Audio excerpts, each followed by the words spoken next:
ठीक है बच्चों, आज हम एक नए लेक्चर पे आ चुके हैं और वो लेक्चर है different integration 12th chapter, class 12th का 4th चैप्टर। तो हम बात करने वाले व्हाट इज डिफरेंट इंटीग्रेशन। तो डिफरेंट इंटीग्रेशन पहली बात ये समझ लीजिए आप लोग कि डिफरेंट इंटीग्रेशन जो होता है वो जनरली जिसमें इंटीग्रेशन कोई भी अगर फंक्शन है f x y equal to f x एक फंक्शन है जिसमें इंटीग्रेशन की वैल्यू डिफिनिट मिले। आपको बात सही लग रही होगी, डिफिनिट का मतलब होता है जिसके जो रूट्स या जिसके जो वैल्यूज़ मिले वो डिफरेंट निश्चित हो, ऐसा नहीं उसमें कोई डिफरेंट वैल्यूज़ मिले, सेम वैल्यू मिलेंगी। तो एक डिफरेंट इंटीग्रेशन में हम लोग बात करेंगे जो सबसे 4.1 सबसे पहला क्वेश्चन है वो आता है integral as a limit of sum. तो इसका हम लोग पहले फार्मूला समझेंगे। फार्मूला ये है कि integration of a b f x d x equal to होता है limit n tend to infinite and summation of r equal to 1 h into f function of a plus r h, ये आपका इसका formula है। तो हम इसे कैसे करेंगे, तो हम यहाँ एक क्वेश्चन है पहला हम करते हैं, देखते हैं कैसे करेंगे हम। तो अगर हम ले लें integration of a b f x d x equal to क्या होगा, ये जो दिया है 1 3, तो ये क्या होगा बेटा 3x माइनस 4 dx। तो यहाँ पे a क्या, हम यहाँ से इसे कंपेयर करने क्या आएगा, a इक्वल टू क्या आएगा 1 आएगा, b इक्वल टू क्या आएगा 3 आएगा, और अगर हम बात करें h इक्वल टू होता है b minus a upon n, तो h इक्वल टू क्या होगा, b कितना है 3 है तो b 3 है, 3 यहाँ लिखो, 3 माइनस a कितना होगा 1 अपान h कितना है बेटा, यहाँ पे एच एन ही होगा, ये एच है, तो यहाँ क्रॉस मल्टीप्लाई करेंगे क्या आएगा एन एच इक्वल टू होगा 3 माइनस 1 2, एन एच की वैल्यू कितनी आई 3 minus n h equal to 2 equal आया। तो अब हम आगे समझेंगे।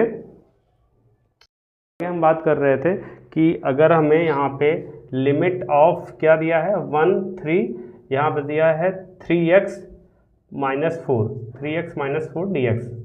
ये दिया है। तो हमें इसमें वैल्यू रखना है जो हम लोग जो फॉर्मूला है f of a plus h r h. A कितना दिया है देखिए आप लोग, ए 1 दिया है तो हम 1 लिखेंगे, तो क्या आएगा ए की जब हम 1 लिखेंगे तो 1 प्लस आर एच आएगा। तो इसकी वैल्यू एफ एक्स, इसको हम एक्स मान लेंगे, तो इसकी वैल्यू हम इस पर रखेंगे, तो क्या आएगा देखिए आप लोग F of a plus H क्या है आर एच क्या आएगा 3 F of 1 3 plus A x हम यहाँ रखेंगे 1 प्लस आर एच माइनस 4, तो क्या आएगा 3 1 जा 3 प्लस 3 आर एच मल्टीप्लाई करेंगे माइनस 4, तो क्या आएगा 4 में से 3 गए कितना आएगा 1 माइनस 1, तो 3 आर एच माइनस 1, तो F of a plus r H क्या आया आपका ये आ गया, इसकी वैल्यू ये आ गई। अब हम यही वैल्यू इसमें पुट करें क्योंकि हमें क्या निकालना है integral as a limit of the sum, ये फॉर्मूला यही है, हम इस फॉर्मूला को यूज करेंगे। तो इस फॉर्मूले को यूज करने के लिए तो ये फॉर्मूला क्या है integral of a b f x d x equal to limit of n tend to infinite summation of h into f a plus r h. किसका फॉर्मूला है बेटा, इंटीग्रल सम का, हम ये एक फॉर्मूला है लिमिट, सम ऑफ लिमिट्स का formula ये है। तो हम कैसे करेंगे देखिए यहाँ पे, तो हमारा क्या पे आया है f of a plus R S क्या है बेटा 3r माइनस 1, तो हम यहाँ पुट करेंगे वैल्यू, देखिए आप लोग कैसे करने वाले हैं। Limit n tend to infinite होगा, यहाँ समेशन होगा r equal to 1 n h into यहाँ पे क्या आएगा बेटा f a plus r h है, तो यहाँ पे क्या लिखना है ये f a plus r h का 3r एच माइनस 1 हमें लिखना है। तो 3r एच माइनस 1 जो हमने निकाले थे तो हमने यहाँ पुट कर दिया। अब क्या करेंगे, अब जो हमें करना है limit n tend to infinite, इसका मल्टीप्लाई हम इस दोनों में करेंगे, तो क्या आएगा summation of r equal to h, ये एच स्क्वायर हो जाएगा, 3h स्क्वायर इधर कर लेंगे हम, आर बचेगा तो आर यहाँ लिख देते हैं हम, ठीक है। फिर minus summation of r equal to 1, h का मल्टीप्लाई करेंगे, एच इधर कर देंगे 1 लिख देंगे और यहाँ n लिख देंगे माइनस में। अब हमें इसकी वैल्यू निकालनी है, इसकी वैल्यू क्या आएगी देखिए आप लोग, ये क्या मैंने बताया तुम लोग आप लोग को पढ़ाया ही था इसके पहले कि अगर किसी भी चीज़ का 1 प्लस 2 प्लस 3 प्लस n तक है समेशन है, तो उसका समेशन क्या आता है n प्लस 1 अपान 2, और कोई ऐसा हो जैसे 1 हो तो 1 to n तक हो तब क्या होगा, तो उसका n होता है, n उसका समेशन n होता है, और इसका समेशन 1 + 2 + n का n+1/2 है। तो इसका क्या आएगा, देखो आप लोग, लिमिट अगर हम बात करें, limit n tend to infinite 3h², यहाँ हम क्या करने वाले हैं, 3h², और यहाँ पे होगा अपना r भी है ना, तो हम r यहाँ लिख दिए हैं, तो h² इधर कर देंगे। तो इसका क्या आएगा आपका, इसका n आएगा, क्या आएगा, n आएगा, n+1, ये फॉर्मूला आएंगे अपान 2 लिख देंगे, माइनस इसका क्या आएगा, हमने बताया n आएगा, NH की वैल्यू कितनी आई बेटा लोग, देखो आप लोग, NH की वैल्यू 2 आई है, तो हम यहाँ पे क्या लिख देंगे, इसकी वैल्यू 2 लिख देंगे, इसकी वैल्यू 2 लिख देंगे। तो क्या आएगा, आंसर क्या आएगा, देखो आप लोग, लिमिट,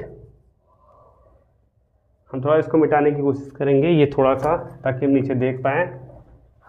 देखिए ऐसे करेंगे, ये लिमिट दोनों में होगा, इससे में भी होगा, इसमें भी होगा। तो यहाँ लिमिट लिखते हैं हम लोग, limit n tend to infinite, इसको लिखते हैं 3h²। तो यहाँ n कॉमन ले लीजिए आप लोग, n कॉमन लेंगे, n पहले से कॉमन, n² हो जाएगा, 1 +